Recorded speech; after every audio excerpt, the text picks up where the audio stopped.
বলেন জমিদার বাবু। খুলে বলো, খুলে বলো।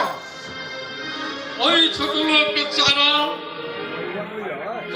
চারাওরা নাকি হরিবল হরিবল করে ওই মেয়ে ছেলে নিয়ে ফষ্টি করে সমস্ত একেবারে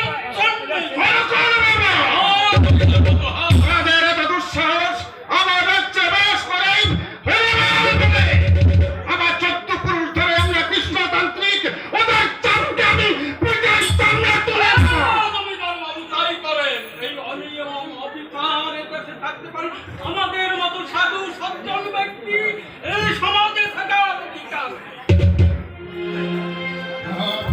একটা ভিড় আমাকে করতেই হবে। আচ্ছা খুলে বলো তো, কে কে এদের পিছনে নেতৃত্ব দিচ্ছে? জমিদার বাবু, আসল কথা কি জানেন?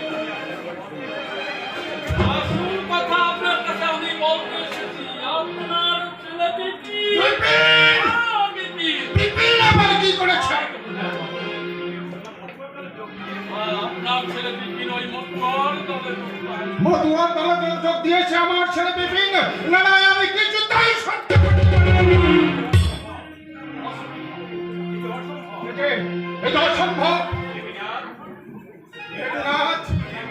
এই দেবীরাজ জমিদার বেঁচে থাকতেই আমার ছেলে বিপিনকে আমি কোনোদিনই হরিনামের দলে যেতে দেব না।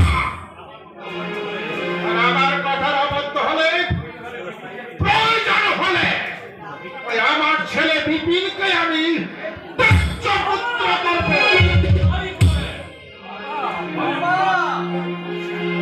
তুই আমাকে আর বাবা বলে রাখবি না।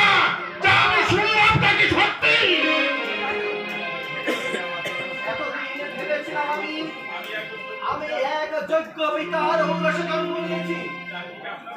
চারিদিকে আপনার কত সুনাম, চারিদিকে আপনার কত সুখ্যাতি, এক নামে আপনাকে সবাই চেনে।